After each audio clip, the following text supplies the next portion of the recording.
नमस्कार दोस्तों, पहले मेरे बातों को सुनते जाएं, उसके बाद आप वीडियो को स्क्रॉल करें। हम क्या कहना चाह रहे हैं, अगर आपके घर में पढ़ने वाले बच्चे हैं और आप चाहते हैं उसे कि कंपटीशन की तैयारी करवाएं, उसे जो है कोई ना कोई वो जॉब ले ले, तो इसके लिए आपको बचपन से ही उसको स्ट्रॉन्ग बनाना पड़ेगा, मजबूत बनाना पड़ेगा। क्योंकि अगर वो क्लास 10th और 12th के बाद कंपटीशन की तैयारी 1 महीना 2 महीना करता है, वो तो करेंगे ही, पर ज़रूरी नहीं है उससे सफल हो जाए अगर बचपन उसका बेस कमज़ोर है तो। चाहे आपके बच्चे NCERT, ICSE, CBSE किसी भी मीडियम से, हिंदी या इंग्लिश मीडियम से पढ़ रहे हो, उसे आप अपने बचपन से ही तैयारी करवाएं। क्लास 5 से जैसे गए तो प्रत्येक दिन उसे 100 से 2 MCQ क्वेश्चन रीडिंग करवाएं। इससे क्या होगा, आपके बच्चे का IQ लेवल तेज हो जाएगा, वो जल्दी समझ पाएगा। वो जब एग्ज़ाम की तैयारी करने, जब बड़े हो जाएंगे, एग्ज़ाम की तैयारी करने जाएंगे, तो कोई भी एग्ज़ाम वो आसानी से क्रैक कर पाएगा और उसे जॉब पक्की एकदम कंफर्म हासिल हो सकती है।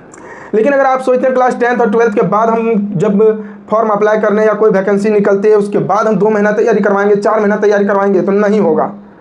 मेरा बात समझिए, इसमें नहीं होने वाला है। आप अपने बच्चे को बचपन से ही तैयारी करवाएं। चलिए मेरे चैनल से जुड़ जाएं, फास्ट एजुकेशन सेंटर। आपको एक बचपन से ही जितने होंगे क्लास 5 से लेकर 12 तक चैप्टर वाइज चैप्टर सभी सब्जेक्ट का MCQ करवाएंगे, साथ में समझाते हुए। उतना चैनल को आप सब्सक्राइब किए ही हैं, लाइक शेयर करते ही हैं। एक शिक्षा की दृष्टि से इस चैनल को भी सब्सक्राइब कर लें, ताकि आपके घर में जो बच्चे हैं वो देखेंगे वीडियो, कुछ ना कुछ ज़रूर समझ में आएंगे और आगे आने वाले एग्ज़ाम ज़रूर वो क्रैक कर पाएंगे। अभी हम क्लास 5 का ही कुछ बता रहे हैं जो आपके बच्चे के लिए बहुत इंपॉर्टेंट होने वाले हैं। चलिए क्या है, सबसे पहले हम बता रहे हैं जल जीवन का आधार। इस चैप्टर से 50 MCQ क्वेश्चन करवाने जा रहे हैं, 50 MCQ क्वेश्चन करवाने जा रहे हैं। पहला नंबर क्वेश्चन है, जल का सबसे बड़ा स्रोत क्या है? तो जल के सबसे बड़ा स्रोत समुद्र है। ये आपके बच्चे के लिए बहुत आसान होंगे, आपका बच्चा भी समझ जाएगा। ज़्यादा हाईएस्ट लेवल का क्वेश्चन नहीं है, बहुत लो क्वालिटी का क्वेश्चन है, ताकि आपके बच्चे के माइंड पर सेट हो जाए। फिर धीरे धीरे हम हाई करते जाएंगे, बड़े बड़े क्वेश्चन डालते जाएंगे और समझाते जाएंगे। जल को जीवन का आधार क्यों कहा जाता है?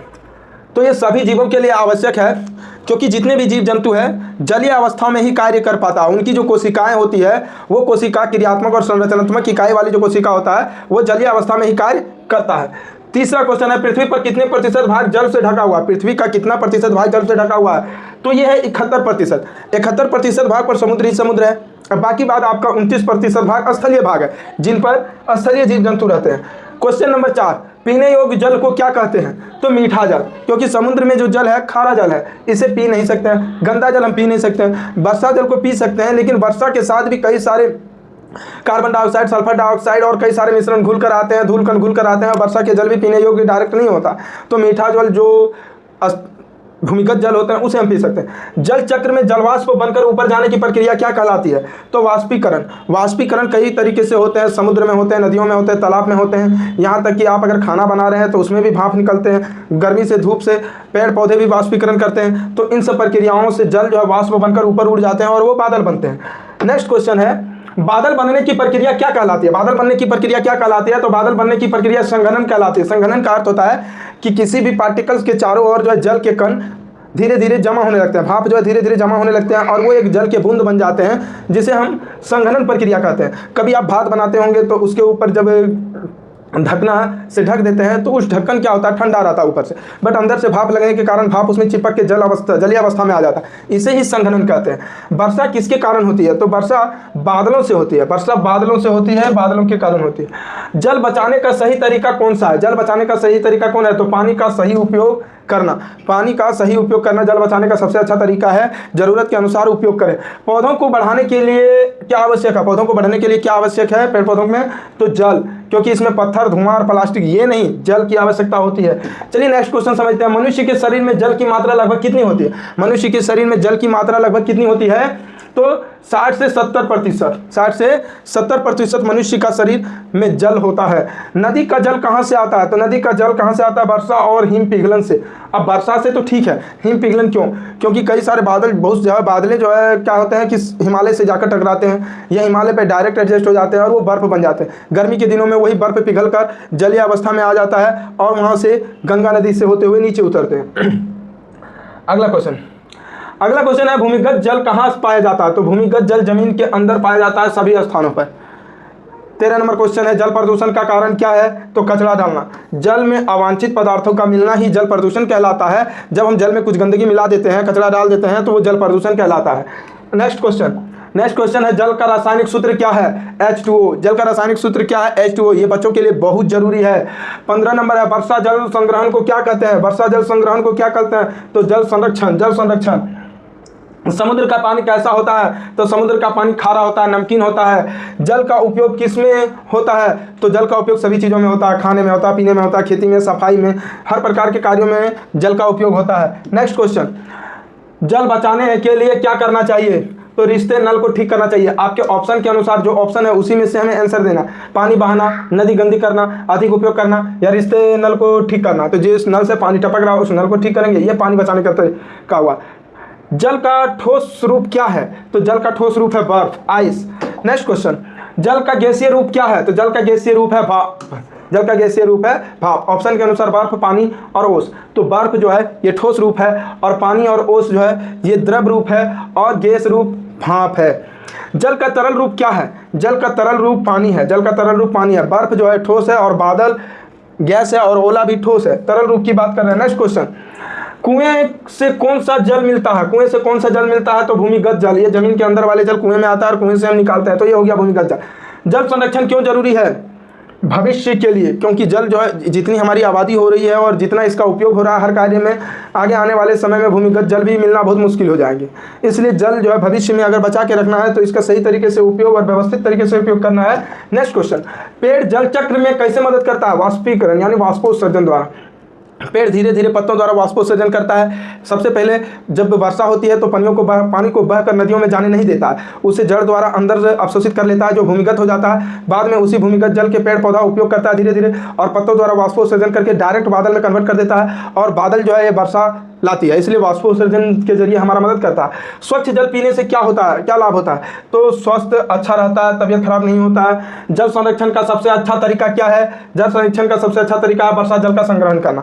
जल की कमी को क्या कहते हैं? तो जल संकट कहते हैं। जल की कमी को जल संकट। कौन सा जल पीने योग्य नहीं होता है? तो यहाँ पे हो जाएंगे गंदा जल, क्योंकि स्वच्छ जल, मीठा जल और फिल्टर किया जल ये सब हम पी सकते हैं, पर गंदा जल नहीं पी सकते। ऑप्शन क्या है और वो उस ऑप्शन में क्या सही होगा, ये बच्चों के लिए बहुत इंपॉर्टेंट होते हैं, क्योंकि यहाँ पे आपका डिसाइड करने की क्षमता होना चाहिए कि क्या सही होगा।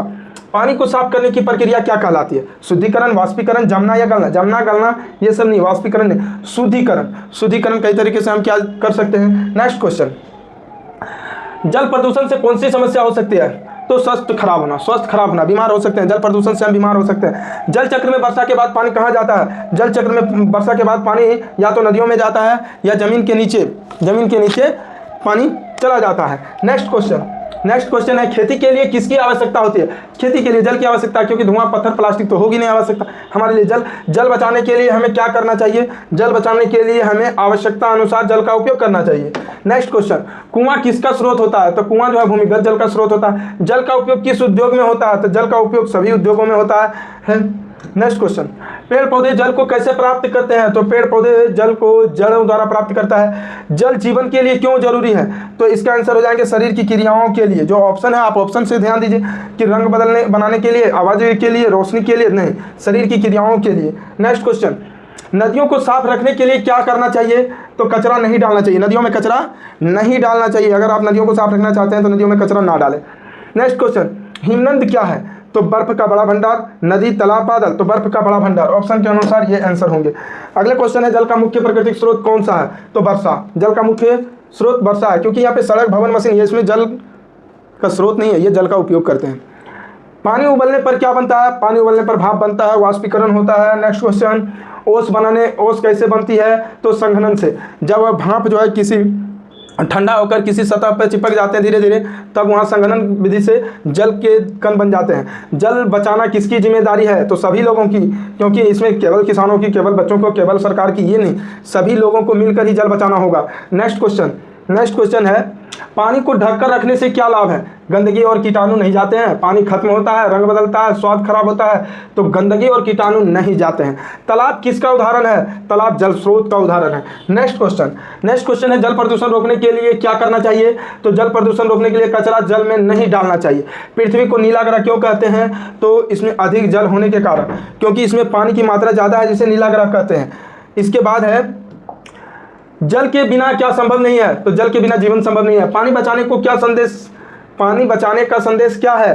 तो जल है तो कल है, भविष्य को अगर रखना है सुरक्षित तो जल हमें बचाना हो। जल का सबसे महत्वपूर्ण उपयोग क्या है? जल का सबसे महत्वपूर्ण उपयोग है जीवन के लिए, सजावट के लिए, खेल के लिए, रंग बनाने के लिए। तो इसमें जो ऑप्शन है, ऑप्शन के अनुसार आपको लगाना होगा जीवन के लिए। ये रहा आपका 50 MCQ क्वेश्चन जो क्लास 5 से जल जीवन का आधार इस चैप्टर से दिया हुआ है, जो आपके लिए बहुत इंपॉर्टेंट है। अपने बच्चों को ये सिखाइए, दिखाइए, ताकि आपके बच्चे जो है अच्छे से आगे आने वाले समय में कंपटीशन की तैयारी MCQ क्वेश्चन जान सके, समझ सके। जय हिंद।